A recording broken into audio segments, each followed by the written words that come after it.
Hi ಎಲ್ರಿಗೂ ನಮಸ್ಕಾರ. ಎಲ್ಲರೂ ಹೇಗಿದ್ದೀರಾ? ಎಲ್ಲರೂ ಚೆನ್ನಾಗಿದ್ದೀರಾ ಅಂತ ಅಂದ್ಕೊಂಡಿದ್ದೀನಿ. ನಾನು ಕೂಡ ತುಂಬ ಚೆನ್ನಾಗಿದ್ದೀನಿ ಫ್ರೆಂಡ್ಸ್. ಇವತ್ತು ಗುರುವಾರ ಮಧ್ಯಾಹ್ನದಿಂದ ಬ್ಲಾಗ್ನ ಸ್ಟಾರ್ಟ್ ಮಾಡ್ತಾ ಇದ್ದೀನಿ. ಆವಾಗಲೇ ಒಂದು 12:30 ಆಗಿದೆ ಟೈಮು. ಇವಾಗ ಸ್ಟಾರ್ಟ್ ಮಾಡ್ತಾ ಇದ್ದೀನಿ. ಅಡುಗೆ ಮಾಡ್ತಾ ಇದ್ದೆ. ಅಡುಗೆಗೆ ವೆಜಿಟೇಬಲ್ ಸಾಂಬಾರು ಮಾಡಿ ರೈಸ್ ಮಾಡ್ತಾ ಇದ್ದೀನಿ. ರೈಸ್ ಆಲ್ರೆಡಿ ಆಗಿದೆ. ಸಾಂಬಾರ್ಗೆ ಸ್ವಲ್ಪ ಬೇಳೆ ಮತ್ತು ತರಕಾರಿ ಎಲ್ಲ ಬೇಯೋದಕ್ಕೆ ಹಾಕಿದ್ದೀನಿ. ಬೇಯ್ತಾ ಇದೆ. ಅದಕ್ಕಿಂತ ಮಸಾಲೆ ರುಬ್ಬಿ ಹಾಕಬೇಕು. ಬಟ್ ಪಾಪು ಎತ್ಕೊಂಡಿದ್ದೀನಿ, ಅವಳು ಕೆಳಗಡೆ ಮಲಗ್ತಾ ಇಲ್ಲ. ಅದಕ್ಕೆ ನನ್ನ ಹಸ್ಬೆಂಡ್ ಬರ್ತಾ ಇದ್ದೀನಿ ಅಂತ ಅಂದರೆ ಊಟಕ್ಕೆ ಬರ್ತಾರೆ 1 ಗಂಟೆ ಅಷ್ಟರಲ್ಲಿ. ಆವಾಗ ಪಾಪನವರು ಕೊಟ್ಬಿಟ್ಟು ನಾನು ಮಸಾಲೆ ರುಬ್ಬಾಕೋಣ ಅಂತ. ನಾನು ಪೂಜೆ ಕೂಡ ಮಾಡಿಲ್ಲ ಇಷ್ಟೊತ್ತಾದರೂ. ಬೆಳಗ್ಗೆ ಬೇಗನೆ ಎದ್ದೆ. ಬೇಗ ಎಲ್ಲಾನು ದೇವ್ರ ಮನೆ ಕೆಲಸ ಮುಗಿಸ್ಕೊಂಡು ಪೂಜೆ ಮಾಡೋಣ ಅಂತ ಆಲ್ರೆಡಿ ಒಂದು ವೀಕೆ ಆಗಿತ್ತು ಮನೆಯಲ್ಲಿ ನಾನು ಪೂಜೆ ಮಾಡಿ. ಅದಕ್ಕೆ ಬಟ್ ಆಗಲಿಲ್ಲ. ಮನೆಯೆಲ್ಲ ಕ್ಲೀನ್ ಮಾಡಿ ಬಾಗಿಲು ತೊಳೆದು ರಂಗೋಲಿ ಹಾಕಿ ದೇವ್ರ ಸಾಮಾನೆಲ್ಲ ತೊಳೆದಿಟ್ಟು ದೇವ್ರ ಮನೆಯೆಲ್ಲ ಕ್ಲೀನ್ ಮಾಡಿದೆ. ಹಾಗೆ ಹೂವೆಲ್ಲ ಮುಡಿಸ್ತಾ ಇದ್ದೆ. ಆಮೇಲೆ ಆಗಲಿಲ್ಲ. ಏನಕ್ಕೆ ಅಂದರೆ ಪಾಪು ಬಿದ್ದುಬಿಟ್ಲು. ವಾಕರಲ್ಲಿ ನಿಲ್ಲಿಸ್ಕೊಂಡು ಅವಳನ್ನ ಆಟಾಡ್ತಿದ್ಲು. ನಾನು ದೇವ್ರ ಮನೆಗೆ ರೆಡಿ ಮಾಡ್ತಾ ಇದ್ದೆ. ದೇವ್ರ ಫೋಟೋಕ್ಕೆಲ್ಲ ಹೂವು ಮುಡಿಸ್ತಾ ಇದ್ದೆ. ಆಟಾಡ್ಕೊಂಡು ಮುಗ್ಗಿಸ್ಬಿಟ್ಟು ಬಿದ್ದುಬಿಟ್ಲು. ಪಾಪ ಲಿಪ್ಸು ಹೊಡೆದ್ಬಿಟ್ಟು ಬ್ಲಡ್ ಬರೋಕ್ಕೆ ಸ್ಟಾರ್ಟ್ ಆಗೋಯ್ತು. ಮುಕ್ಕಡೆ ಹಿಂಗೆ ದಬಾಕೊಂಡ್ಬಿಟ್ಲು. ಹಂಗಾಗಿ ಅಳಕ್ಕೆ ಸ್ಟಾರ್ಟ್ ಮಾಡ್ಕೊಂಡ್ಬಿಟ್ಲು. ನನಗೆ ಭಯ ಆಗೋಯ್ತು ಫುಲ್ಲು. ಆವಾಗಿಂದ ಎತ್ಕೊಂಡೇ ಇದ್ದೀನಿ ಅವಳನ್ನ, ಕೆಳಗಡೆ ಇಳಿಸಿಲ್ಲ. ಬಲೆಲ್ಲ ತೊಳೆದು ನೋಡಿದ್ಮೇಲೆ ಲಿಪ್ಸು ಸ್ವಲ್ಪ ಹೋಗಿದೆ ಅಷ್ಟೇ. ಬಟ್ ಅದು ಅಳಕ್ಕೆ ಸ್ಟಾರ್ಟ್ ಮಾಡಿಕೊಂಡು ಕಣ್ಣೀರು ಅದೆಲ್ಲ ಸೇರ್ಕೊಂಡು ಜಾಸ್ತಿ ಥರ ಅನಿಸ್ಬಿಡ್ತು ನನಗೆ. ಆವಾಗಿಂದ ನನ್ನ ಬಿಡ್ತಾ ಇಲ್ಲ, ಮಲಗಿದ್ದಾಳೆ. ಅವಳು ಎದ್ಮೇಲೆ ತೋರಿಸ್ತೀನಿ ಎಷ್ಟು ಗಾಯ ಆಗಿದೆ ಅಂತ. ಚಿಕ್ಕ ಮಕ್ಕಳಿರೋವಾಗ ಮನೆಯಲ್ಲಿ ಎಷ್ಟು ಕೇರ್ಫುಲ್ ಆಗಿದ್ರು ಸಾಕಾಗಲ್ಲ. ನಾನಂತೂ ಯಾವಾಗಲೂ ಅಷ್ಟೊಂದು ಹುಷಾರಾಗಿ ನೋಡ್ಕೊಳ್ತೀನಿ. ಯಾವಾಗಲೂ ಅಷ್ಟೇ ಕೇರ್ಫುಲ್ಲಾಗಿ ನೋಡ್ಕೊಳ್ತೀನಿ ನಾನು. ಏನೇ ಕೆಲಸ ಮಾಡಿಲ್ಲ ಅಂದರೂ ಪರವಾಗಿಲ್ಲ. ನನ್ನ ಹಸ್ಬೆಂಡು ಅದೇ ಹೇಳ್ತಾರೆ, ನೀನು ಏನು ಮನೆ ಕೆಲಸ ಮಾಡಿಲ್ಲ ಅಂದರೂ ಪರವಾಗಿಲ್ಲ, ಅಡುಗೆ ಮಾಡಿಲ್ಲ ಅಂದರೂ ಪರವಾಗಿಲ್ಲ, ಮಗು ಚೆನ್ನಾಗಿ ನೋಡ್ಕೊ ಅಂತ. ಹಾಗೇ ನೋಡ್ಕೊತಾ ಇದ್ದೀನಿ ನಾನು ಕೂಡ. ನಾನು ತಿಂಡಿ ತಿಂದಿಲ್ಲ ಅಂದರೂ ಅವಳನ್ನೇ ನೋಡ್ಕೊಳ್ತೀನಿ ನಾನು. ಏನೇ ಕೆಲಸ ಇದ್ರೂ ನನ್ನ ಹಸ್ಬೆಂಡ್ ಬಂದಮೇಲೆ ಮಾಡ್ಕೊಳ್ಳೋದು. ಎಲ್ಲ ಮುಗ್ದಿತ್ತು. ಹೂವು ಒಂಚೂರು ಮುಡಿಸ್ಬಿಡೋಣ ಅಂತ ಹೋದೆ. ಅದು ಹಿಂಗಾಗೋಯ್ತು. ಬಿದ್ದುಬಿಟ್ಲು. ಬೇಜಾರಾಯಿತು ಅಂತ ಬೇಜಾರಾಯಿತು. ಬಟ್ ಇನ್ನೊಂದು ರೀತಿಯಲ್ಲಿ ಏನೋ ದೊಡ್ಡದಾಗೋದು ಚಿಕ್ಕದ್ರಲ್ಲೂ ಆಯ್ತಲ್ವ ಅಂತ ಸಮಾಧಾನ ಮಾಡ್ಕೋಬೇಕಷ್ಟೆ. ಚಿಕ್ಕ ಮಕ್ಳಿರೋರು ಪ್ಲೀಸ್ ಹುಷಾರಾಗಿರಿ. ಮಕ್ಳುಗಳನ್ನ ಒಬ್ಬೊಬ್ಬರನ್ನೇ ಬಿಡಕ್ಕೆ ಹೋಗಬೇಡಿ. ನಾನು ಇಷ್ಟು ಕೇರ್ಫುಲ್ಲಾಗಿ ನೋಡ್ಕೊಳ್ತೀನಿ. ಅಷ್ಟು ಕೇರ್ಫುಲ್ಲಾಗಿ ನೋಡ್ಕೊಂಡ್ರು ಮಗಳು ಬಿದ್ದುಬಿಟ್ಟು ಇವತ್ತು ಏಟ್ ಮಾಡ್ಕೊಂಬಿಟ್ಟಿದ್ದಾಳೆ. ತುಂಬ ಬೇಜಾರಾಯಿತು. ನನಗಂತೂ ಸಖತ್ ಬೇಜಾರಾಗೋಯ್ತು. ನಾನು ಇನ್ನೂ ತಿಂಡಿ ಕೂಡ ತಿಂದಿಲ್ಲ ಬೆಳಗ್ಗೆಯಿಂದ. ಪೂಜೆ ಮಾಡಿಬಿಟ್ಟು ತಿನ್ನೋಣ ಒಟ್ಟಿಗೆ ಅಂತ ಅಂದ್ಕೊಂಡಿದ್ದು. ಬಟ್ ಪೂಜೆನೇ ಮಾಡಲಿಲ್ವಲ್ಲ, ಸೊ ತಿಂಡಿ ಕೂಡ ತಿಂದಿಲ್ಲ. ಒಟ್ಟಿಗೆ ಸಂಜೆ ಪೂಜೆನೇ ಮಾಡೋಣ ಅಂದ್ಕೊಂಡು ಸುಮ್ಮನಾದೆ. ಆಲ್ಮೋಸ್ಟ್ ಎಲ್ಲ ರೆಡಿ ಮಾಡಿದ್ದೀನಿ. ಇನ್ನು ಸ್ವಲ್ಪ ಚಿಕ್ಕ ಪುಟ್ಟ ಕೆಲಸ ಇತ್ತು ಅಷ್ಟೇ. ದೀಪಕ್ಕೆಲ್ಲ ಬತ್ತಿ ಹಾಕೋದು ಮತ್ತು ಕಳಸಕ್ಕೆ ನೀರು ತುಂಬಿಟ್ಟು ಕಳಸ ರೆಡಿ ಮಾಡೋದು, ಇಷ್ಟು ಕೆಲಸ ಇತ್ತು. ಹೆಂಗೋ ಲೇಟಾಗೋಯ್ತು. ಅಷ್ಟರಲ್ಲಿ 12 ಗಂಟೆ ಮೇಲೆ ಆಗೋಯ್ತಲ್ಲ. ಒಟ್ಟಿಗೆ ಸಂಜೆನೇ ಮಾಡೋಣ ಅಂದ್ಬಿಟ್ಟು ಸುಮ್ಮನಾಗ್ಬಿಟ್ಟೆ. ಹತ್ಬಿಟ್ಲು ಪಾಪ. ನೋವಾಗಿದೆ ಪಾಪಚ್ಚಿ. ಸಖತ್ ಬೇಜಾರಾಗೋಯ್ತು ನನಗಂತೂ ಅಷ್ಟೇ. ಆ್ಯಂಡ್ ವ್ಲಾಗ್ ಕೂಡ ಸ್ಟಾರ್ಟ್ ಮಾಡೋಣ. ತುಂಬ ದಿನ ಆಗಿತ್ತಲ್ಲ ವ್ಲಾಗ್ ಮಾಡಿ. ಇವಾಗ ಹುಷಾರಾಗಿದ್ದೀನಿ. ಒಂದು ಸ್ವಲ್ಪ ವಾಯ್ಸ್ ಕಟ್ಕೊಂಡಿದೆ ಅಷ್ಟೇ. ಆಮೇಲೆ ತುಂಬ ಜನ ನನಗೆ ಮೆಸೇಜ್ ಮಾಡ್ತಾಯಿದ್ದೀರಾ, ಅಕ್ಕ ಯಾಕೆ ವ್ಲಾಗ್ ಮಾಡ್ತಾಯಿಲ್ಲ, ಇನ್ಸ್ಟಾಗ್ರಾಮಲ್ಲೆಲ್ಲ ಮೆಸೇಜ್ ಮಾಡಿದ್ದೀರಾ. ಖುಷಿ ಆಯಿತು ನನಗೆ. ಯಾಕೆ ಅಕ್ಕ ವ್ಲಾಗ್ ಮಾಡ್ತಾಯಿಲ್ಲ, ನಿಮ್ಮ ವ್ಲಾಗ್ಗೋಸ್ಕರ ಕಾಯ್ತಾ ಇದ್ದೀವಿ, ವ್ಲಾಗ್ ಮಾಡಿ. ಏನಾಯಿತು ನಿಮಗೆ, ಏನು ಹುಷಾರಿಲ್ಲ ಹೇಳಿ ಅಕ್ಕ, ಹೇಗಿದ್ದೀರಾ ಅಂತೆಲ್ಲ ತುಂಬ ಜನ ಕೇಳಿದ್ದೀರಾ. ಖುಷಿ ಆಯಿತು. ಹಾಗೆ ತುಂಬ ಜನ ನನಗೆ ಇದರಲ್ಲಿ ಯೂಟ್ಯೂಬಲ್ಲಿ ಕೂಡ ಕಮೆಂಟ್ ಮಾಡಿದ್ದೀರಾ, ಸಿಸ್ಟರ್ ಹೇಗಿದ್ದೀರಾ ಇವಾಗ, ಹುಷಾರಾಗಿದ್ದೀರಾ ಅಂತ. ಮತ್ತು ಮಿನಿ ವ್ಲಾಗ್ ಹಾಕಿದ್ದೆ, ಅದರಲ್ಲಿ ನಾನು ವಾಯ್ಸ್ ಫುಲ್ ಕಟ್ಕೊಂಡ್ಬಿಟ್ಟಿದೆ. ಅದಕ್ಕೆ ಸಿಸ್ಟರ್ ಇಷ್ಟೊಂದು ಹುಷಾರಿಲ್ವಾ ನಿಮಗೆ ಅಂತೆಲ್ಲ ಹೇಳಿದ್ದೀರಾ. ಖುಷಿ ಆಯಿತು. ಎಷ್ಟೊಂದು ಕೇರ್ ಮಾಡ್ತೀರಾ ಅಲ್ವಾ. ನಿಜವಾಗ್ಲೂ ತುಂಬಾ ಖುಷಿ ಆಯಿತು. ಇವಾಗ ಚೆನ್ನಾಗಾಗಿದ್ದೀನಿ. ಬಟ್ ಲಾಸ್ಟ್ ವೀಡಿಯೋ ನಾನು ಕರೆಕ್ಟಾಗಿ ಎಂಡ್ ಮಾಡೋಕ್ಕಾಗಿಲ್ಲ, ಸೊ ಬೇಜಾರು ಮಾಡ್ಕೋಬೇಡಿ. ಅದು ಸ್ಟಾರ್ಟ್ ಮಾಡಿಬಿಟ್ಟಿದ್ದೆ ವೀಡಿಯೋನ, ಎಂಡ್ ಮಾಡೋಕ್ಕಾಗಿರಲಿಲ್ಲ. ಎಂಡ್ ಮಾಡೋಕ್ಕಾಗಲೂ ಇಲ್ಲ ನನಗದನ್ನು. ಅದಕ್ಕೆ ನನ್ನ ಮಗಳದ್ದು ಫೋಟೋಶೂಟ್ ಮಾಡಿದ್ದು ವೀಡಿಯೋನ ಸೇರಿಸಿ ಎಂಡ್ ಮಾಡಿದ್ದೀನಿ ಅಷ್ಟೇ. ಇನ್ನೇನಿಲ್ಲ, ಅದಕ್ಕೆಲ್ಲ ಬೇಜಾರು ಮಾಡ್ಕೋಬೇಡಿ. ಆ್ಯಂಡ್ ನನ್ನ ಚಾನಲ್ನ ಇನ್ನೂ ಯಾರಾದರೂ ಸಬ್ಸ್ಕ್ರೈಬ್ ಮಾಡದೆ ನೋಡ್ತಾ ಇದ್ದರೆ ಸಬ್ಸ್ಕ್ರೈಬ್ ಮಾಡ್ಕೊಂಡು ನೋಡಿ. ಆ್ಯಂಡ್ ಪ್ಲೀಸ್ ನನಗೆ ಸಪೋರ್ಟ್ ಮಾಡಿ. ಮತ್ತು ಈ ವ್ಲಾಗ್ನ ಎಲ್ಲೂ ಸ್ಕಿಪ್ ಮಾಡಿದೆ ನೋಡಿ. ನಿಮಗೆಲ್ಲ ಒಂದು ಇಂಟ್ರೆಸ್ಟಿಂಗ್ ಆಗಿರೋಂತಹ ಒಂದು ಹ್ಯಾಪಿ ನ್ಯೂಸ್ನ ಶೇರ್ ಮಾಡ್ಕೋಬೇಕು ಅಂತಿದ್ದೀನಿ ನಾನು. ಈ ವ್ಲಾಗಲ್ಲೇ ಶೇರ್ ಮಾಡ್ಕೊಳ್ತೀನಿ. ಒಂದು ಹ್ಯಾಪಿ ನ್ಯೂಸ್ ಅಂತಲೇ ಹೇಳ್ಬೋದು. ಶೇರ್ ಮಾಡ್ಕೊಳ್ತೀನಿ. ಎಲ್ಲೂ ಸ್ಕಿಪ್ ಮಾಡೋಕ್ಕೋಗ್ಬೇಡಿ, ಕಂಟಿನ್ಯೂಸ್ ಆಗಿ ನೋಡಿ.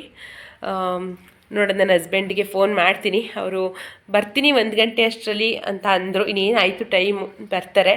ಬಂದಮೇಲೆ ಪಾಪುನ ಕೊಟ್ಬಿಟ್ಟು ಆಮೇಲೆ ನಾನು ದೇವ್ರ ಮನೆಗೆ ಉಳಿದಿದ್ದ ಕೆಲಸ ಮುಗಿಸ್ಕೊಂಡ್ಬಿಡ್ತೀನಿ. ತೋರಿಸ್ತೀನಿ ಎಷ್ಟು ಮಾಡಿದ್ದೀನಿ ಅಂತ. ನೋಡಿ ಇಲ್ಲಿ ಇದಕ್ಕೆಲ್ಲ ಕುಂಕುಮ ಇಟ್ಟು ಹೂವೆಲ್ಲ ಮುಡಿಸಿದ್ದಾಗಿದೆ. ಎಲ್ಲ ಮಾಡಿದೆ, ಹೂವೆಲ್ಲ ಮುಡಿಸಿದ್ದಾಯಿತು, ಕುಂಕುಮ ಇಟ್ಟಿದ್ದು, ದೇವ್ರ ಸಾಮಾನೆಲ್ಲ ತೊಳೆದಿದ್ದು ಎಲ್ಲ ಆಯಿತು. ಬರೀ ಇನ್ನು ದೀಪಗಳಿಗೆ ಬತ್ತಿ ಹಾಕಬೇಕು ಮತ್ತು ಕಳಸಕ್ಕೆ ನೀರಿಟ್ಟು ಕಳಸ ಒಂದು ರೆಡಿ ಮಾಡ್ಕೋಬೇಕು, ಅಷ್ಟೇ ಕೆಲಸ ಇದ್ದಿದ್ದು. ಅಷ್ಟರಲ್ಲಿ ನನ್ನ ಮಗಳು ಬಿದ್ದುಬಿಟ್ಟು ಏಟ್ ಮಾಡ್ಕೊಬಿಟ್ಲು. ಇಲ್ಲಿ ರೈಸ್ ಆಗಿದೆ, ಇದು ರೈಸ್ ಆಗಿದೆ.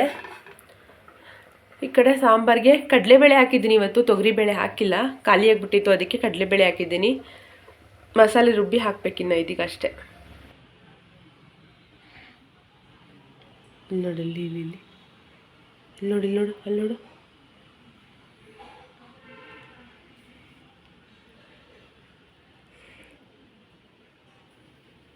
ಬಿಡಿದ್ನ ಅದನ್ನ ಬಿಡು, ಅಲ್ಲಿ ನೋಡು, ಅಲ್ಲಿ ನೋಡು, ಪಾಪ ಪಾಪ ನೋಡಿ ಹೆಂಗೆ ಮಾಡ್ಕೊಂಡಿದ್ದಾಳೆ ಅಂತ ನೋಡಿ. ಎಷ್ಟು ದೊಡ್ಡದಾಗಿದೆ ಅಲ್ವಾ ಪಾಪ. ನನಗೇನೆ ಬೇಜಾರಾಗ್ತಿದೆ ಆವಾಗಿಂದ. ಇವಾಗ ಎದ್ಬಿಟ್ಲು, ಎಷ್ಟೋ ತನಕ ಎತ್ಕೊಂಡಿದ್ದೆ, ಅಂದರೆ ಮಲಗಿಸ್ಕೊಂಡೇ ಇದ್ದೆ, ಇವಾಗ ಎದ್ಲು. ಹಸ್ಬೆಂಡ್ ಇನ್ನೂ ಬಂದಿಲ್ಲ, ವೆಯ್ಟ್ ಮಾಡ್ತಾ ಇದ್ದೀನಿ ಬರಲಿ ಅವರು ಅಂತ. ಪಾಪ ಅವ್ರಿಗೂ ಹೊರಗಡೆ ಕೆಲಸ ಇರುತ್ತೆ, ಕರೆದ ತಕ್ಷಣ ಬರೋಕ್ಕಾಗಲ್ಲ ಅಲ್ವಾ. ಬರಲಿ, ಟೈಮು 1:15 ಆಗಿದೆ, ಇನ್ನು ಅಡುಗೆ ಕೂಡ ಮಾಡಿಲ್ಲ. ಸೊ ನಿಧಾನ ಆದರೂ ಪರವಾಗಿಲ್ಲ ಅಂತ ಹೇಳಿ ವೆಯ್ಟ್ ಮಾಡ್ತಾ ಇದ್ದೀನಿ. ಹೇಳಿದೆ ನನ್ನ ಹಸ್ಬೆಂಡ್ಗೆ, ಬೈತಾಯಿದ್ರು ಹುಷಾರಾಗಿ ನೋಡ್ಕೊಳ್ಳೋದಲ್ವಾ ಅಂತ. ಆ್ಯಂಡ್ ಅವ್ರು ಹೇಳಿದ್ರು, ನೀನು ಎಷ್ಟು ಕೇರ್ಫುಲ್ಲಾಗಿ ನೋಡ್ಕೊಳ್ತೀವಿ, ಯಾಕೆ ಈ ಥರ ಮಾಡಿಬಿಟ್ಟೆ ಅಂತ ಕೇಳ್ತಿದ್ರು. ಇಲ್ಲ ನಾನು ಬೇಕಂತ ಮಾಡಿದ್ದಲ್ಲ, ಈ ಥರ ಏನೋ ಆಗೋಯ್ತು ಅಂದೆ. ಹೋಗ್ಲಿ ಬಿಡು, ಇನ್ನೇನು ಮಾಡೋಕ್ಕಾಗುತ್ತೆ, ನೀನು ಬೇಜಾರು ಮಾಡ್ಕೋಬೇಡ, ಆಮೇಲೆ ಹತ್ಕೊಂಡು ಕೂತ್ಕೋಬೇಡ ಅಂತ ನನಗೆ ಬೈತಾಯಿದ್ರು. ಹತ್ಕೊಂಡು ಅದನ್ನೇ ನಾನೇನೋ ಮಾಡಿಬಿಟ್ಟಿದ್ದೀನಿ ಅಂತ ಹತ್ಕೊಂಡು ಕೂತ್ಕೋಬೇಡ, ಮಕ್ಕಳಲ್ವಾ, ಬೈ ಮಿಸ್ಟೇಕ್ ಆಗುತ್ತೆ, ಏನು ಟೆನ್ಷನ್ ತಗೋಬೇಡ ಬಿಡು, ಸರಿ ಹೋಗ್ತಾಳೆ ಅಂತ ಹೇಳಿದ್ರು. ಆಮೇಲೆ ಸ್ವಲ್ಪ ಸಮಾಧಾನ ಆಯಿತು. ಸಾಂಬಾರು ರೆಡಿ ಆಯಿತು, ಅಡುಗೆ ಎಲ್ಲ ಆಯಿತು. ಈ ಕಡೆ ಜೋಳ ಇತ್ತು, ಜೋಳನ ಬೇಯಲಿಕ್ಕೆ ಹಾಕಿದ್ದೀನಿ, ಸಂಜೆಗೆ ತಿನ್ನೋಕ್ಕಾಗುತ್ತೆ ಅಂತ. ಇವಾಗ ಊಟಕ್ಕೆ ಹಾಕ್ಕೊಟ್ಬಿಟ್ಟು ನಾನು ಊಟ ಮಾಡಬೇಕು. ನನ್ನ ಹಸ್ಬೆಂಡ್ ಬಂದರು, ಅವ್ರು ಬಂದಾದಮೇಲೆ ಮಗುನ ಅವ್ರ ಕೈಲಿ ಕೊಟ್ಬಿಟ್ಟು ಸಮಾಧಾನ ಮಾಡ್ತಾಯಿದ್ರು. ಏನಮ್ಮ ಹಿಂಗೆ ಮಾಡ್ಕೊಂಬಿಟ್ಟಿದ್ಯಾ ಅಂತೆಲ್ಲ ಅವ್ರ ಹತ್ರ ಕೊಟ್ಬಿಟ್ಟು ಆಮೇಲೆ ನಾನು ಸಾಂಬಾರಿಗೆ ಖಾರ ರುಬ್ಬ ಹಾಕ್ತೆ. ರೈಸ್ ಮೊದಲೇ ಮಾಡಿಟ್ಟಿದ್ನಲ್ವ, ರೈಸ್ ಏನು ಮಾಡೋ ಆಗಿರಲಿಲ್ಲ. ಆಮೇಲೆ ಅವ್ರಿಗೆ ಊಟಕ್ಕೆ ಹಾಕ್ಕೊಟ್ಬಿಟ್ಟು ಮತ್ತೆ ಹೋಗಬೇಕು ಅಂತ ಹೇಳಿದ್ರು, ಅದಕ್ಕೆ ಅವ್ರಿಗೆ ಊಟಕ್ಕೆ ಹಾಕ್ಕೊಟ್ಬಿಟ್ಟು ಪಾಪುಗೆ ಊಟ ಮಾಡಿಸ್ತಾ ಇದ್ದೀನಿ. ಅವಳಿಗೆ ಇವಾಗ ಮಧ್ಯಾಹ್ನ ಟೈಮ್ ನಾನು ರೈಸೇ ಕೊಡ್ತೀನಿ. ರೈಸ್ಗೆ ಸ್ವಲ್ಪ ಮೆತ್ತಗೆ ಮಾಡಿದ್ದೀನಿ ರೈಸು, ಅದಕ್ಕೆ ಸ್ವಲ್ಪ ತುಪ್ಪ ಮತ್ತು ಉಪ್ಪಿನ ಪುಡಿ ಮತ್ತು ಸ್ವಲ್ಪ ಪೆಪ್ಪರ್ ಪೌಡರ್ನ ಮಿಕ್ಸ್ ಮಾಡಿದ್ದೀನಿ, ಸ್ವಲ್ಪ ಅಷ್ಟೇ, ಎಲ್ಲ ಸ್ವಲ್ಪ ಸ್ವಲ್ಪ ಹಾಕಿದ್ದೀನಿ, ಚಿಟಿಕೆ ಅಷ್ಟು ಅಂತಾರಲ್ಲ ಆ ಥರ. ಅದನ್ನು ಚೆನ್ನಾಗಿ ಮಿದ್ದಿಸ್ಬೇಕು. ನಮ್ಮ ಅಜ್ಜಿ ಹೇಳೋರು ಮಿದ್ಕೆ ಮಾಡಬೇಕು ಅನ್ನನ ಅಂತ. ಹಂಗೆ ಮಿದ್ದಿಸ್ಕೊಂಡು ಒಂದು ಮಿದ್ಕೆ ತಿನ್ಕೊಂಡ್ರೆ ಸಾಕೋಳು, ಒಂದು ತಿಂದರೆ ಸಾಕಂತೆ, ಗಟ್ಟಿ ಆಗ್ತಾರೆ ಮಕ್ಕಳು ಅಂತಾರೆ. ತಿನ್ನಿಸ್ತಾ ಇದ್ದೀನಿ. ಪೂಜೆ ಎಲ್ಲ ಮುಗೀತು, ಎಕ್ಸಾಕ್ಟಾಗಿ 6 ಗಂಟೆ ಇವಾಗ ಟೈಮು. ಪೂಜೆ ಎಲ್ಲ ಮುಗೀತು ನೋಡಿ, ಈ ಥರ ಪೂಜೆ ಮಾಡಿದೆ.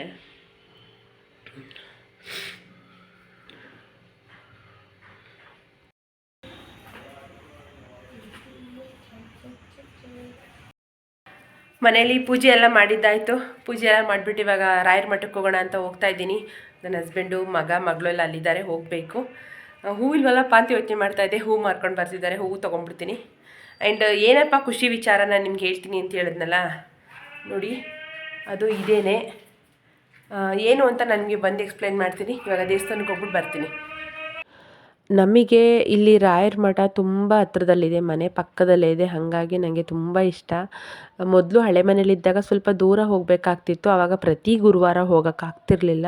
ಬಟ್ ಇವಾಗ ಆ ಥರ ಏನಿಲ್ಲ, ಪ್ರತಿ ಗುರುವಾರ ಹೋಗ್ಬೋದು, ನಡ್ಕೊಂಡೇ ಹೋಗ್ಬಿಡ್ಬೋದು. ನಾನು ನನ್ನ ಹಸ್ಬೆಂಡ್ನೇ ಕಾಯಬೇಕು ಅಂತ ಏನಿಲ್ಲ. ಮನೆ ಶಿಫ್ಟ್ ಮಾಡಿದ್ಮೇಲೆ ಏನು ಮಾಡೋದು ಅಂತ ಗೊತ್ತಿಲ್ಲ. ಸೊ ನಾವು ದೇವಸ್ಥಾನಕ್ಕೆ ಬಂದ್ವಿ. ಬಂದಮೇಲೆ ಇಲ್ಲಿ ದೇವ್ರದ್ದು ಬೆಳ್ಳಿ ರಥದಲ್ಲಿ ಉತ್ಸವ ನಡೀತಾ ಇತ್ತು, ಅದನ್ನು ಹಾಗೇ ಬಿಡ್ತೀನಿ ನೋಡಿ.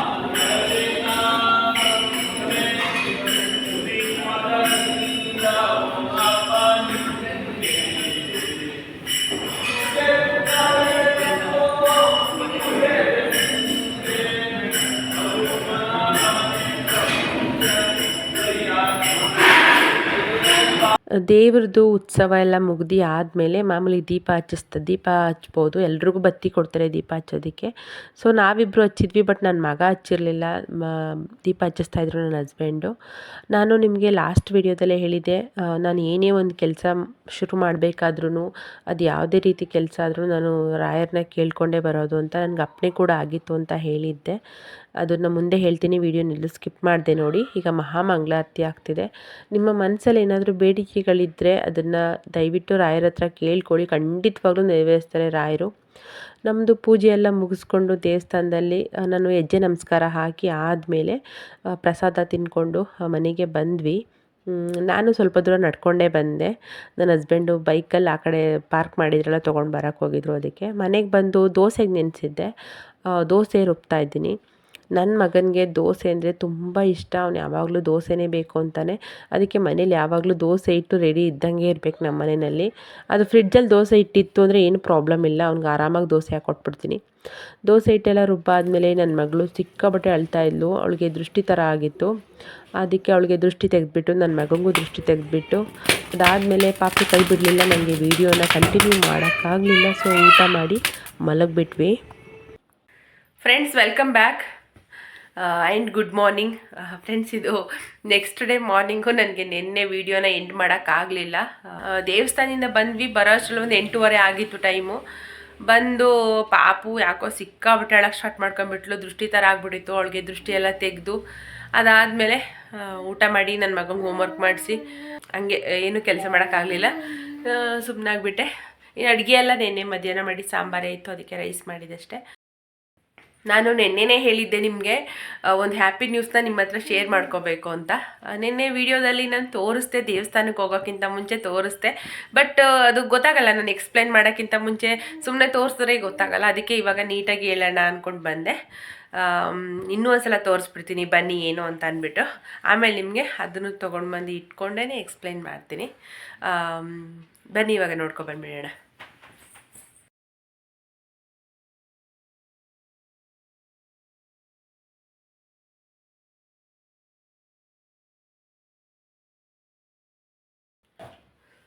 ಫ್ರೆಂಡ್ಸ್, ನೋಡಿದ್ರಿ ಅಲ್ವಾ ಏನು ಅಂತ. ಏನಪ್ಪ ಅಂದರೆ, ನನಗೆ ತುಂಬ ಜನ ಮೆಸೇಜ್ ಮಾಡಿದ್ರಿ ಮತ್ತು ಕಾಮೆಂಟ್ ಮಾಡಿದ್ರಿ. ತುಂಬ ಜನ ನಂದು ಯೂಟ್ಯೂಬ್ ಪೇಮೆಂಟಲ್ಲಿ ಏನು ಮಾಡಬೇಕು ಅಂತ ಗೊತ್ತಾಗ್ತಿಲ್ಲ ನನಗೆ, ಏನಾದರೂ ಸಜೆಷನ್ ಕೊಡಿ ಅಂದಿದ್ದಕ್ಕೆ ತುಂಬ ಜನ ಹೇಳಿದ್ರಿ. ಕೆಲವರೆಲ್ಲ ನಿಮ್ಮ ಮಗಳಿಗೆ ಗೋಲ್ಡ್ ತೊಗೊಳ್ಳಿ ಅಂತ ಹೇಳಿದರು. ಇನ್ನು ಕೆಲವರೆಲ್ಲ ನಿಮ್ಮ ಹಸ್ಬೆಂಡ್ಗೆ, ನಿಮ್ಮ ಮಗನಿಗೆಲ್ಲ ತೊಗೊಳ್ಳಿ, ಕೆಲವರು ಬಟ್ಟೆ ಕೊಡಿಸಿ, ಆ ಥರ ಏನೇನೋ ಹೇಳಿದರು. ಕೆಲವರು ನಿಮ್ಮ ಮಗಳ ಹೆಸರಲ್ಲಿ ಅದು ಡೆಪಾಸಿಟ್ ಮಾಡಿಟ್ಬಿಡಿ, ಸೇವಿಂಗ್ ಥರ ಇರುತ್ತೆ ಒಂದು ಕಡೆ ಅಂತ. ಇನ್ನು ಕೆಲವರು ನಾಮಕರಣ ಹತ್ರ, ಅಂದರೆ ನಾಮಕರಣ ಮಾಡಬೇಕು ಅಂತಿದ್ದೀವಲ್ವ, ನಾಮಕರಣ ಹತ್ರ ಬಂತಲ್ವ, ನಿಮ್ಮ ಮಗಳಿಗೆ ಏನಾದ್ರು ಗೋಲ್ಡ್ ತೊಗೊಳ್ಳಿ ಅಂತ ಹೇಳಿದರು. ಸೊ ನನ್ನ ಮೈಂಡಲ್ಲಿ ಇದ್ದಿದ್ದು ಕೂಡ ಗೋಲ್ಡ್ ತೊಗೋಬೇಕಂತಾನೆ ಇದ್ದಿದ್ದು. ಅಂದರೆ ನಂದು ಕೆಲವೊಂದೆಲ್ಲ ಹಳೇದು ಚೈನ್ಗಳಿದೆ. ನಾನು ಮದುವೆಗಿಂತ ಮುಂಚೆ ಮಾಡಿಸ್ಕೊಂಡಿರೋ ಚೈನ್ ಇದೆ ನಂದು. ಚೈನು, ರಿಂಗು ಮತ್ತು ಚಿಕ್ಕದೊಂದು ಜೊತೆ ಓಲೆ ಇದೆ. ಅದು ಮೊದಲದು ಇನ್ನೊಂದೆರಡು ಜೊತೆ ಓಲೆ ಇದೆ, ಅದೆಲ್ಲ ಮುರಿದೋಗ್ಬಿಟ್ಟಿದೆ. ಅದೆಲ್ಲ ನಾನು ಯೂಸ್ ಮಾಡ್ತಾ ಇಲ್ಲ, ಹಾಗೆ ಇಟ್ಕೊಂಡ್ಬಿಟ್ಟಿದ್ದೀನಿ. ಸೊ ಅದನ್ನೆಲ್ಲ ಹಾಕಿಬಿಟ್ಟು ಒಂದು ಹಳೇದೇನೆ ಸುಮಾರು ಒಂದು 20 ಗ್ರಾಮ್ಸ್ ತನಕ ಆಗುತ್ತೆ. ಅದನ್ನೆಲ್ಲ ಹಾಕಿಬಿಟ್ಟು ಏನಾದರೂ ಸ್ಮಾಲ್ ಸಿಂಪಲ್ಲಾಗಿ ಒಂದು ನೆಕ್ ಪೀಸ್ ಥರನೋ ಅಥವಾ ಒಂದು ಚೈನೋ ಇಲ್ಲ ಬ್ರೇಸ್ಲೆಟೋ ಇಲ್ಲ ಬ್ಯಾಂಗಲ್ಸ್ ಏನಾದ್ರು ತೊಗೊಳ್ಳೋಣ ಅಂತ ಅಂದ್ಕೊಂಡಿದ್ದೆ ನಾನು. ಇದೇ ನನ್ನ ಮೈಂಡಲ್ಲಿ ಇದ್ದಿದ್ದು. ಸೊ ಯೂಟ್ಯೂಬ್ ಬಂದು ದುಡ್ಡಲ್ಲಿ, ಅಂದರೆ ಅಷ್ಟರಲ್ಲಿ ಆಗ್ತಿರ್ಲಿಲ್ಲ, ಎಕ್ಸ್ಟ್ರಾ ದುಡ್ಡು ಬೇಕಾಗ್ತಿತ್ತು. ಅದನ್ನು ಹಾಕಿಬಿಟ್ಟು ಇನ್ನು ಬೇರೆ ನನ್ನ ಹತ್ರ ಸೇವಿಂಗ್ಸ್ ಅಮೌಂಟ್ ಇತ್ತು, ಅದೆಲ್ಲ ಹಾಕ್ಬಿಟ್ಟು ತೊಗೊಳ್ಳೋಣ ಅಂತ ಅಂದ್ಕೊಂಡಿದ್ದೆ. ಆಮೇಲೆ ಸರಿ ಅಂದ್ಕೊಂಡಿದ್ದೆ, ಬಟ್ ಏನೋ ಗೊತ್ತಿಲ್ಲ ನನಗೆ, ಅದು ಹೆಂಗೆ ಬಂತು ತಲೆಗೆ ಐಡಿಯಾ ಅಂತಲೇ ಗೊತ್ತಿಲ್ಲ. ಅದೇ ಥರನೇ ಅಂದ್ಕೊಂಡಿದ್ದಿದ್ದು ನಾನು. ಯೂಟ್ಯೂಬ್ ಪೇಮೆಂಟ್ ಬರೋ ತನಕನೂ ನಾನು ಹಂಗೆ ಅಂದ್ಕೊಂಡಿದ್ದು, ಗೋಲ್ಡೇ ತೊಗೊಳ್ಳೋಣ, ಗೋಲ್ಡ್ ತೊಗೊಬೇಡ, ಅದೊಂದು ಹೆಸರಾಗಿರುತ್ತೆ ಅಂತ ಅಂದ್ಕೊಂಡಿದ್ದೆ. ಬಟ್ ಏನಾಯ್ತು ಅಂತ ನಂಗೆ ಗೊತ್ತಿಲ್ಲ, ಸಡನ್ನಾಗಿ ನನ್ನ ಮೈಂಡ್ ಸೆಟ್ಟೇ ಚೇಂಜ್ ಆಗೋಯ್ತು. ಗೋಲ್ಡ್ ತೊಗೊಳ್ಳೋ ಇದೇ ಹೊರಟೋಯ್ತು. ನಾನು ಏನು ಮಾಡಿದೆ ಅಂತ ಅಂದರೆ, ಈಗ ಅಟ್ಲೀಸ್ಟ್ ಗೋಲ್ಡ್ ಏನಾದ್ರು ತೊಗೊಂಡ್ರೆ ಗೋಲ್ಡ್ ಹಾಕ್ಕೊಳ್ತೀವಿ, ಇಲ್ಲ ಅಂತಲ್ಲ, ಒಂದು ಇನ್ವೆಸ್ಟ್ಮೆಂಟ್ ಥರ ಇರುತ್ತೆ. ಗೋಲ್ಡ್ ಮೇಲೆ ಇನ್ವೆಸ್ಟ್ ಮಾಡಿದ್ರು ಕೂಡ ಒಳ್ಳೇದು, ಯಾಕಂದರೆ ನಮಗೆ ಕಷ್ಟ ಅಂತ ಬಂದಾಗ ಗೋಲ್ಡೇ ಹೆಲ್ಪ್ ಆಗೋದು. ಹಂಗೆ ಅಂದ್ಕೊಂಡಿದ್ದು. ಆಮೇಲೆ ಯೋಚನೆ ಮಾಡಿದೆ ಬೇಡ ಅಂತೇಳಿ. ಏನಾದರೂ ಮನೆಯಲ್ಲೇ ನಾನು ಫ್ರೀನೇ ಇರ್ತೀನಿ, ಮಾಮೂಲಿ ವ್ಲಾಗ್ ಮಾಡ್ಕೊಳ್ತೀನಿ. ಅದು ಬಿಟ್ಟರೆ ಮಗು ನೋಡ್ಕೊಂಡು ಮನೇಲಿ ಇರ್ತೀನಿ, ಮನೆ ಕೆಲಸ ಮಾಡ್ಕೊಂಡು ಅಷ್ಟೇ. ಇನ್ನು ನಾನು ಹೊರಗಡೆ ಹೋಗಿ ಕೆಲಸ ಮಾಡಬೇಕು ಅಂತ ಅಂದರೆ, ಮಗಳು ಸ್ವಲ್ಪ ದೊಡ್ಡೊಳಾಗೋ ತನಕ ನಾನು ಎಲ್ಲೂ ಹೊರಗಡೆ ಹೋಗಿ ಕೆಲಸ ಮಾಡೋಕ್ಕಾಗಲ್ಲ. ಅದಕ್ಕೆ ಮನೆಯಿಂದನೇ ಏನಾದರೂ ಒಂದು ಸ್ಮಾಲ್ ಬಿಸ್ನೆಸ್ ಥರ ಸ್ಟಾರ್ಟ್ ಮಾಡೋಣ ಅಂತ ನನ್ನ ತಲೆಗೆ ಬಂತು. ಹಸ್ಬೆಂಡ್ ಹತ್ರ ಡಿಸ್ಕಸ್ ಮಾಡಿದೆ, ಮಾಡಲಾ ಈ ಥರ ಇದೆ ಅಂತ. ಅವರು ಸ್ಟಾರ್ಟಿಂಗು ಇನ್ವೆಸ್ಟ್ ಮಾಡಬೇಕು, ಅದಕ್ಕೆಲ್ಲ ಅಮೌಂಟು ಇವಾಗ ಹಂಗೆ ಹಿಂಗೆ ಅಂತೆಲ್ಲ ಕೇಳಿದ್ರು. ನಾನು ಸ್ಟಾರ್ಟಿಂಗೇ ಹೇಳಿಬಿಟ್ಟೆ ಅವ್ರಿಗೆ, ನಿಮ್ಮ ಹತ್ರ ನಾನು ಏನೂ ಕೇಳಲ್ಲ, ನಂದು ಯೂಟ್ಯೂಬ್ ಪೇಮೆಂಟ್ ಇದೆಯಲ್ಲ ಅದರಲ್ಲೇ ನಾನು ಹೆಂಗೋ ಸ್ಟಾರ್ಟ್ ಮಾಡ್ಕೊಳ್ತೀನಿ ಅಂತ. ಅವರು ನಗಡಕ್ಕೆ ಸ್ಟಾರ್ಟ್ ಮಾಡ್ಕೊಂಡ್ಬಿಟ್ರು, ಅಷ್ಟು ದುಡ್ಡಲ್ಲಿ ಏನು ಬರುತ್ತೆ ನಿನಗೆ ಇನ್ವೆಸ್ಟ್ ಮಾಡ್ಕೊಂಡು ಮಾಡೋದಕ್ಕೆ ಅಂತ. ಬಟ್ ನಾನು ಇಲ್ಲ, ನಾನು ಮಾಡ್ತೀನಿ, ಚಿಕ್ಕದಾಗೆ ಶುರು ಮಾಡ್ತೀನಿ, ನೋಡೋಣ ಹೆಂಗಾಗುತ್ತೆ ಅಂತ. ಆಮೇಲೆ ಅದನ್ನು ಹೇಳಿದ್ರು ಅವರು, ಪ್ರಾಫಿಟ್ ಈಗ ಬಿಸ್ನೆಸ್ ಅಂದಮೇಲೆ ಅದು ಲಾಸು ಆಗುತ್ತೆ, ಪ್ರಾಫಿಟ್ಟು ಆಗುತ್ತೆ. ಪ್ರಾಫಿಟ್ ಆದಾಗ ಖುಷಿ ಪಡೋದು, ಲಾಸ್ ಆದಾಗ ಅಳೋದು, ಇದೆಲ್ಲ ಮಾಡೋ ಹಾಗಿಲ್ಲ. ನಿನ್ನಿಷ್ಟ, ನಿನಗೆ ಮೈಂಟೈನ್ ಮಾಡಿದ್ರೆ ಅದನ್ನೆಲ್ಲ ನಾನು ಮೇಂಟೈನ್ ಮಾಡ್ತೀನಿ, ನೋಡ್ಕೊಳ್ತೀನಿ, ನನ್ನ ಕೈಲಿ ಆಗುತ್ತೆ ಅನ್ನೋದಾದರೆ ಮಾತ್ರ ಮಾಡು, ಇಲ್ಲಾಂದರೆ ಸುಮ್ಮನೆ ರಿಸ್ಕ್ ತಗೋಬೇಡ ಅಂತ ಅಂದರು. ಸರಿ ಅಂತ ಹೇಳಿ ನಾನು ಇಲ್ಲ ಮಾಡ್ತೀನಿ ಅಂತ ಹೇಳಿ, ನಿಜವಾಗ್ಲೂ ನನಗೆ ಅದು ಹೆಂಗೆ ಬಂತು ತಲೆಗೆ ಅಂತ ನಂಗೆ ಇವಾಗಲೂ ಕೂಡ ಗೊತ್ತಿಲ್ಲ. ಇದಕ್ಕಿಂತ ಮುಂಚೆ ನನಗೆ ತುಂಬ ಜನ ಹೇಳಿದರು, ನನ್ನ ಫ್ರೆಂಡ್ ಸರ್ಕಲಲ್ಲೇ ಮನೇಲಿ ಮಾಡ್ತಿರ್ತಾರಲ್ವ ರೀಸೆಲ್ಲಿಂಗು, ಹೇಳಿದ್ರು ತುಂಬ ಜನ ಮಾಡು ಅಂತ. ನನಗೆ ಆವಾಗೆಲ್ಲ ಇಂಟ್ರೆಸ್ಟ್ ಇರಲಿಲ್ಲ, ಅಯ್ಯೋ ಬಿಡು ಮಾಡ್ಕೊಂಡ್ರೆ ಆಯಿತು. ನನ್ನ ಫ್ರೆಂಡ್ ಒಬ್ಳು ಸಿಕ್ಕಾಪಟ್ಟೆ ಹಿಂಸೆ ಮಾಡ್ತಾಯಿದ್ಲು, ಮಾಡೇ ನೀನು ಮನೇಲಿ ಇರ್ತೀಯ ಆರಾಮಾಗಿ, ಮಾಡ್ಬೋದಲ್ಲ, ಮಾಡು ಮಾಡು ಮಾಡು ಅಂತ. ನನಗೆ ಅವಾಗಲೂ ಅಷ್ಟೇ ಹೇಳಿದ್ದು, ಬೇಡ ಅಂತಲೇ ಹೇಳಿದ್ದೆ. ಆಮೇಲೆ ಇನ್ನೊಬ್ಳು ಫ್ರೆಂಡು ಈ ವಿಷಯನ ನನ್ನ ಫ್ರೆಂಡ್ ಹತ್ರ ಡಿಸ್ಕಸ್ ಮಾಡಿದೆ. ಅದಕ್ಕೆ ನನ್ನ ಫ್ರೆಂಡ್ ಹೇಳಿದ್ಲು, ಪಾರ್ಟ್ನರ್ಶಿಪ್ಪಲ್ಲಿ ಮಾಡೋಣ, ಬೇಕಾದರೆ ನಾನು ಅಮೌಂಟ್ ಇನ್ವೆಸ್ಟ್ ಮಾಡ್ತೀನಿ, ನೀನು ಈ ಅಮೌಂಟ್ ಇನ್ವೆಸ್ಟ್ ಮಾಡು, ಪಾರ್ಟ್ನರಲ್ಲಿ ಮಾಡೋಣ ಅಂತ ಅಂದ್ಲು. ನಿಜ ಹೇಳ್ತಿದ್ದೀನಿ, ನನಗೆ ಪಾರ್ಟ್ನರ್ಶಿಪ್ಪಲ್ಲೆಲ್ಲ ಮಾಡೋಕ್ಕೆ ಸ್ವಲ್ಪ ಕೂಡ ಇಷ್ಟ ಇಲ್ಲ. ಸ್ವಲ್ಪ ಚಿಕ್ಕದಾಗೆ ಮಾಡಿದ್ರು ನಂದು ಓನ್ ಅಂತ ಇರಬೇಕು. ಯಾಕಂದರೆ ಇವತ್ತು ಚೆನ್ನಾಗಿರ್ತೀವಿ ಫ್ರೆಂಡ್ಸ್ಗಳು, ನಾಳೆ ಫ್ರೆಂಡ್ಸ್ಗಳ ಮಧ್ಯೆ ಅಂಡರ್ಸ್ಟ್ಯಾಂಡಿಂಗ್ ಎಲ್ಲ ಚೆನ್ನಾಗಿರುತ್ತೆ, ಬಟ್ ದುಡ್ಡು ಅಂತ ಬಂದಾಗ ಅದು ಎಂಥ ಫ್ರೆಂಡ್ಶಿಪ್ ಇರ್ಬೋದು, ಸಂಬಂಧಗಳಿರ್ಬೋದು, ಹಾಳಾಗ್ಬಿಡುತ್ತೆ. ನನಗದು ನಿಜವಾಗ್ಲೂ ಇಷ್ಟ ಇಲ್ಲ. ಅದಕ್ಕೋಸ್ಕರ ನಾನು ಏನು ಮಾಡಿದೆ, ಇಲ್ಲ ನಾನು ಪಾರ್ಟ್ನರ್ಶಿಪ್ಪಲ್ಲಂತೂ ಮಾಡಲ್ಲ, ನಾನು ಇಂಡಿವಿಜುವಲಾಗಿ ನಾನು ಒಬ್ಬಳೇ ಇಂಡಿಪೆಂಡೆಂಟಾಗಿ ಮಾಡ್ತೀನಿ ಅಂತ ಹೇಳಿದ್ದಕ್ಕೆ ಅವಳು ಮಾಡು ಅಂತ ಹೇಳಿದ್ಲು. ಆಯಿತು ಮಾಡು, ನನಗೇನು ಬೇಜಾರಿಲ್ಲ ಅಂತ ಹೇಳಿದ್ಲು. ಸೊ ಫೈನಲಿ ನಾನು ಮನೆಯಿಂದನೇ ರೀಸೆಲ್ಲಿಂಗ್ ಮಾಡೋಣ ಅಂತ ಹೇಳಿ ಕೆಲವೊಂದು ಬಟ್ಟೆಗಳನ್ನ ತರಿಸ್ಕೊಂಡಿದ್ದೀನಿ. ಅದರಲ್ಲಿ ಮೇಯ್ನ್ ನಾನು ಸ್ಯಾರಿಗಳಿಗೆ ಕಾನ್ಸಂಟ್ರೇಷನ್ ಜಾಸ್ತಿ ಮಾಡಿದ್ದೀನಿ, ಸ್ಯಾರಿಗಳನ್ನ ತರಿಸ್ಕೊಂಡಿದ್ದೀನಿ. ಎಲ್ಲ ಸಾಫ್ಟ್ ಸಿಲ್ಕ್ ಸ್ಯಾರೀಸು, ಅದರಲ್ಲಿ ವೆರೈಟಿ ಇದೆ, ಸಾಫ್ಟ್ ಸಿಲ್ಕು, ಕಾಟನ್ ಸಿಲ್ಕ್ ಅಂತ. ಜಾರ್ಜೆಟ್ ಎಲ್ಲ ತರಿಸಿಲ್ಲ, ಡಿಸೈನರ್ ವೇರ್ ಸ್ಯಾರೀಸ್ ಎಲ್ಲ ತರಿಸಿಲ್ಲ, ಬರೀ ಸಾಫ್ಟ್ ಸಿಲ್ಕು ಮತ್ತು ಕಾಟನ್ ಸಿಲ್ಕ್ ಎರಡೇ ತರಿಸ್ತಿರೋದು. ಹಾಗೆ ಅದ್ರ ಜೊತೆಗೆ ಕೆಲವೊಂದು ಡ್ರೆಸ್ಸಸ್ ಕೂಡ ತರಿಸ್ಕೊಂಡಿದ್ದೀನಿ. ಡ್ರೆಸ್ಸಸ್ ಅಂತಂದರೆ 3 ಪೀಸ್ ಸೆಟ್ ಬರುತ್ತೆ ಗೊತ್ತಾ, ದುಪ್ಪಟ ಮತ್ತು ಟಾಪು ಮತ್ತು ಪ್ಯಾಂಟು, ಈ ಥರ ಸೆಟ್ ಇರೋದು, ಆ ಥರದ್ದು ಕೂಡ ತರಿಸ್ಕೊಂಡಿದ್ದೀನಿ. ಅದನ್ನು ಅಂದರೆ ಗೊತ್ತಿರೋರಿಗೆ ಈಗ ವಾಟ್ಸಪ್ಪಲ್ಲೆಲ್ಲ ನಾವು ಯೂಸ್ ಮಾಡ್ಕೋಬೋದು, ಹಾಗೆ ಫ್ರೆಂಡ್ ಸರ್ಕಲಲ್ಲಿ ಹೇಳ್ಕೊಬೋದು, ಆ ಥರ ರೀಸೆಲ್ಲಿಂಗ್ ಮಾಡೋಣ ಅಂತ ಅಂದ್ಕೊಂಡು ತರಿಸ್ಕೊಂಡಿದ್ದೀನಿ. ನೋಡೋಣ ಏನಾಗುತ್ತೆ ಅಂತ. ಅಟ್ಲೀಸ್ಟ್ ದುಡ್ಡು ರೊಟೇಷನ್ ಆಗ್ತಿರುತ್ತಲ್ವ, ಅಂದರೆ ಅದೊಂದು ಖುಷಿ ವಿಚಾರ, ದುಡ್ಡು ರೊಟೇಷನ್ ಆಗ್ತಿರುತ್ತೆ. ಹಂಗಾಗಿ ನನ್ನ ಯೂಟ್ಯೂಬ್ ಪೇಮೆಂಟಿಂದ ಬಂದಿರೋ ದುಡ್ಡಲ್ಲಿ ನಾನು ಒಂದು ಚಿಕ್ಕದಾಗಿ ಬಿಸ್ನೆಸ್ನ ಸ್ಟಾರ್ಟ್ ಮಾಡಿದ್ದೀನಿ. ನಿಮಗೆಲ್ಲ ಏನನ್ಸುತ್ತೆ ನಾನು ಈ ಥರ ಸ್ಟಾರ್ಟ್ ಮಾಡಿರೋದು, ನಿಮ್ಮ ಒಪಿನಿಯನ್ ಏನು ಅಂತ ಮಿಸ್ ಮಾಡದೆ ಕಾಮೆಂಟ್ ಮಾಡಿ. ನಾನು ಮಾಡಿರೋ ಸರಿನಾ ತಪ್ಪಾ ಅದು ಕೂಡ ಹೇಳಿ, ನನಗೆ ಗೊತ್ತಾಗುತ್ತೆ. ಬಟ್ ನನಗನ್ಸಿದ್ದು ಒಂದು ಕಡೆ ಚಿನ್ನ ಅಂತ ಮಾಡಿಸಿ ಇಟ್ಕೊಳ್ಳೋ ಬದಲು, ಅದ್ರ ಬದಲು ಚಿನ್ನ ಏನು ಮನೇಲೂ ಕೇಳಿದ್ರೆ ಮಾಡಿಸ್ಕೊಡ್ತಾರೆ, ಬೇಕು ಅಂದರೆ ನನಗೆ ಈ ಥರ ಮಾಡ್ಕೋಬೇಕು ಅಂದಾಗ ಮನೆಯವ್ರು ಕೂಡ ಅದೇನು ಇದು ಮಾಡಲ್ಲ. ಬಟ್ ನಾನು ನನ್ನ ಸ್ವಂತ ಸಂಪಾದನೆಯಲ್ಲಿ ನಾನು ಒಂದು ಚಿಕ್ಕದಾಗಿ ಬಿಸ್ನೆಸ್ ಸ್ಟಾರ್ಟ್ ಮಾಡಿದ್ದೀನಿ. ನನಗೊಂಥರ ಹೆಮ್ಮೆ ವಿಚಾರ ಇದು, ನನಗೆ ತುಂಬಾ ಖುಷಿ ವಿಚಾರ ಇದು. ಯಾಕಂದರೆ ಇದರಲ್ಲಿ ಬೇರೆ ಯಾರ್ದು ಕಾಂಟ್ರಿಬ್ಯೂಷನ್ ಇಲ್ಲ, ಇದರಲ್ಲಿ ನಂದು ಒಬ್ಳದೇನೆ ಇರೋದು. ನನ್ನ ಹಸ್ಬೆಂಡು ಕೂಡ ನಾನು ಇದರಲ್ಲಿ ₹1 ಕೂಡ ಇಸ್ಕೊಂಡಿಲ್ಲ. ಅವರೇನು ಕೊಡ್ತೀನಿ ಅಂತಲೂ ಹೇಳಿಲ್ಲ, ನಾನು ಕೊಡಲ್ಲ ಅಂತ ನಾನು ಕೇಳುವಿಲ್ಲ, ಅವ್ರು ಕೊಡ್ತೀನಿ ಅಂತಲೂ ಹೇಳಿಲ್ಲ. ಅದೊಂಥರ ಖುಷಿ ಅನಿಸುತ್ತೆ ನನಗೆ. ಅದ್ರ ಜೊತೆಗೆ ನಂದು ಸ್ವಲ್ಪ ಸೇವಿಂಗ್ಸ್ ಅಮೌಂಟ್ ಇತ್ತು. ಅಂದರೆ ಈಗ ಊರಿಗೆಲ್ಲ ಹೋದಾಗ ಪಾಪುಗೆ ಕೊಡ್ತಾರಲ್ವ, ಯಾರು ಹೊಸ್ದಾಗಿ ನೋಡೋರು ಪಾಪುಗೆ ದುಡ್ಡು ಕೊಡ್ತಾರೆ, ಅದು. ಮತ್ತು ನನಗೆ ಊರಿಗೆ ಹೋದಾಗ ನಮ್ಮ ಅಣ್ಣ ನಮ್ಮಮ್ಮ ಅವರೆಲ್ಲ ಕೊಟ್ಟಿರ್ತಾರಲ್ಲ, ಅದೆಲ್ಲ ಸೇರಿಸಿ ಸ್ವಲ್ಪ ದುಡ್ಡಿತ್ತು ನನ್ನ ಹತ್ರ. ಆ ದುಡ್ಡು ಯೂಟ್ಯೂಬಿಂದ ಬಂದಿದ್ದ ದುಡ್ಡು, ಇದಿಷ್ಟನ್ನು ಸೇರಿಸಿ ನಾನು ಖರ್ಚು ಮಾಡೋದು ಬೇಡ ಅಂತೇಳಿ ಈ ಥರ ರೀಸೆಲ್ಲಿಂಗ್ ಮಾಡೋಕ್ಕೆ ಸ್ಟಾರ್ಟ್ ಮಾಡಿದ್ದೀನಿ. ಸೊ ನನಗೇನೋ ಬೆಸ್ಟ್ ಅಂತ ಅನಿಸ್ತಿದೆ. ನನ್ನ ಪ್ರಕಾರ ಇದು ಓಕೆ, ನನ್ನ ಪ್ರಕಾರ ಬೆಸ್ಟ್ ಡಿಸಿಷನ್ ಅಂತ ಅಂದ್ಕೊಂಡಿದ್ದೀನಿ. ನಿಮಗೆಲ್ಲ ಏನನ್ಸುತ್ತೆ, ನಾನು ತೊಗೊಂಡಿರೋ ಡಿಸಿಷನ್ನು ಬೆಸ್ಟ್ ಅನಿಸುತ್ತಾ ಅಥವಾ ಮಾಡಬಾರ್ದಿತ್ತು ಅನಿಸುತ್ತಾ? ಪ್ಲೀಸ್ ಕಮೆಂಟ್ ಮಾಡಿ. ಇದನ್ನು ನಿಮ್ಮ ಹತ್ರ ಶೇರ್ ಮಾಡ್ಕೋಬೇಕಿತ್ತು, ಅದಕ್ಕೆ. ಇವಾಗ ಸದ್ಯಕ್ಕೆ ಸ್ವಲ್ಪನೇ ತರಿಸಿರೋದು ಸ್ಯಾರಿಗಳು. ಅಂದರೆ ನಾನು ಕ್ವಾಲಿಟಿ ನೋಡದೆ ಸಡನ್ನಾಗಿ ಆರ್ಡರ್ ಮಾಡೋಕ್ಕಾಗಲ್ಲ ಅಲ್ವಾ, ಹಂಗಾಗಿ ನನಗಿನ್ನೂ ಅಂಥ ಹೋಲ್ಸೇಲ್ ಪ್ರೈಸ್ ಕೊಡುವಂಥ ಡೀಲರ್ಸು ಅಥವಾ ಮ್ಯಾನುಫ್ಯಾಕ್ಚರರ್ ನನಗೆ ಇನ್ನೂ ಯಾರೂ ಸಿಕ್ಕಿಲ್ಲ. ಈಗ ಸಿಕ್ಕಿರೋರೆಲ್ಲ ಅಂದರೆ ಬೇರೆಯವ್ರ ಮೂಲಕ ಕಾಂಟ್ಯಾಕ್ಟ್ ಆಗಿರೋದು ನಾನು, ಅವ್ರ ಮೂಲಕ ನಾನು ತರಿಸ್ಕೊತಾ ಇರೋದು. ಪರವಾಗಿಲ್ಲ, ಕ್ವಾಲಿಟಿ ಮಾತ್ರ ಸಖತ್ತಾಗಿದೆ. ನಾನು ಅದ್ರ ಬಗ್ಗೆ ಏನು ಕ್ವಾಲಿಟಿ ಬಗ್ಗೆ ಮಾತಾಡೋ ಹಾಗಿಲ್ಲ, ಅಷ್ಟು ಚೆನ್ನಾಗಿದೆ ಕ್ವಾಲಿಟಿ. ಈಗ ನಾನೇನೇ ನನ್ನ ಪರ್ಸ್ನಲ್ ಯೂಸಿಗೆ ನಾನು ಸ್ಯಾರಿ ತೊಗೋತೀನಿ ಅನ್ನೋದಾದರೆ ಯಾವ ಥರ ನಾನು ಸರ್ಚ್ ಮಾಡ್ತೀನಲ್ವ ಸ್ಯಾರಿಗಳನ್ನ, ಅದೇ ಥರನೇ ಇದೆ ಸ್ಯಾರೀಸು. ಇವಾಗ ಇನ್ನೂ ಒಂದು ಬಾಕ್ಸ್ ಬರಬೇಕು, ನಾನು ಆ ಬಾಕ್ಸ್ ಬಂದಮೇಲೆ ಒಟ್ಟಿಗೆ ವಿಡಿಯೋ ಮಾಡೋಣ ಅಂತ ಅಂದ್ಕೊಂಡೆ. ಬಟ್ ಇದು ಬಂದ್ಬಿಡ್ತಲ್ವಾ. ಇನ್ನೊಂದು ವಿಚಾರ ಏನು ಅಂದರೆ, ಆಲ್ಮೋಸ್ಟ್ ಇದರಲ್ಲಿ ಈಗ ಬಂದಿರೋದ್ರಲ್ಲಿ ಕಡಿಮೆ ಇದೆ. ಇದ್ರ ಜೊತೆ ಬಂದಿರೋದ್ರಲ್ಲೇ ಕೆಲವೊಂದೆಲ್ಲ ನಾನು ಆಲ್ರೆಡಿ ಕಳಿಸೋರಿಗೆಲ್ಲ ಕಳಿಸ್ಬಿಟ್ಟಿದ್ದೀನಿ. ಕೆಲವೊಬ್ಬರೆಲ್ಲ ಬುಕ್ ಮಾಡಿಬಿಟ್ಟಿದ್ರು, ಸ್ಯಾರಿಗಳು ಮತ್ತು ಡ್ರೆಸ್ ಎಲ್ಲ ಬುಕ್ ಮಾಡಿಬಿಟ್ಟಿದ್ರು, ಕಳಿಸ್ಬಿಟ್ಟಿದ್ದೀನಿ. ಕಳಿಸಿ ಉಳ್ಕೊಂಡಿರೋದು ಅಷ್ಟೇ ಇಲ್ಲಿರೋದು. ಅದನ್ನು ನಿನ್ನೆ ಪೂಜೆ ಮಾಡಿದೆ ನಾನು, ಗುರುವಾರ ಆಗಿತ್ತಲ್ಲ ನಿನ್ನೆ. ಸೊ ಬುಧವಾರನೇ ಬಂತು, ಎಲ್ಲ ಮನೆಗೆ ಬುಧವಾರನೇ ಬಂತು. ಅದಕ್ಕಿಂತ ಮುಂಚೆ ಬಂದಿದ್ದನ್ನೆಲ್ಲ ಆಲ್ರೆಡಿ ಬುಕ್ ಆಗಿಬಿಟ್ಟಿತ್ತಲ್ಲ ಅಂತ ಹಾಗಾಗಿ ಕಳಿಸ್ಬಿಟ್ಟೆ. ನಾನು ಪೂಜೆ ಏನು ಮಾಡೋಕ್ಕೆ ಹೋಗಲಿಲ್ಲ, ಹಾಗಾಗಿ ಕಳಿಸ್ಬಿಟ್ಟೆ. ದೇವ್ರ ಹತ್ರ ಇಟ್ಬಿಟ್ಟು ನಮಸ್ಕಾರ ಮಾಡಿ ಕಳಿಸ್ಬಿಟ್ಟೆ. ಒಳ್ಳೆದಾದರೆ ಸಾಕು ಅಷ್ಟೇ. ಇಟ್ಟು ಪೂಜೆ ಮಾಡಿದ್ದೀನಿ. ಇನ್ನೂ ಒಂದು ಸ್ಟಾಕ್ ಬರಬೇಕು, ನಾಳೆ ಬರುತ್ತೆ ಅಂತ ಹೇಳಿದ್ದಾರೆ ಅವರು. ಆಮೇಲೆ ಸ್ಯಾರೀಸ್ ಎಲ್ಲ ನಿಮಗೆ ತೋರಿಸ್ತೀನಿ. ಇನ್ನು ಮುಂದೆ ನನ್ನ ಯೂಟ್ಯೂಬ್ ಶಾರ್ಟ್ಸ್ ವಿಡಿಯೋದಲ್ಲಿ ನಾನು ಸ್ಯಾರಿಗಳದ್ದು ಅವಾಗವಾಗ ಅಪ್ಲೋಡ್ ಮಾಡ್ತಾ ಇರ್ತೀನಿ. ನಿಮಗೆ ಯಾರಿಗಾದರೂ ಸೀರೆಗಳು ಬೇಕು ಅನ್ನೋದಾದರೆ, ಅಂದರೆ ಕ್ವಾಲಿಟಿಯಲ್ಲಿ ನಾನು ಮಾತಾಡೋಗಿಲ್ಲ ಅಂತ ಆಗಲೇ ಹೇಳಿದ್ದೀನಿ. ಕ್ವಾಲಿಟಿ ಮಾತ್ರ ಸೂಪರ್ ಆಗಿದೆ, ಕ್ವಾಲಿಟಿಯಲ್ಲಿ ಏನೇನು ಕಾಂಪ್ರಮೈಸ್ ಇಲ್ಲ, ತುಂಬ ಚೆನ್ನಾಗಿದೆ ಕ್ವಾಲಿಟಿ. ನಿಮಗೆ ಯಾರಿಗಾದರೂ ಸ್ಯಾರಿಗಳು ಬೇಕು ಅನ್ನೋದಾದರೆ ನಾನು ಈಗ ಇದೇ ವಿಡಿಯೋದಲ್ಲಿ ತೋರಿಸ್ಬೋದಿತ್ತು,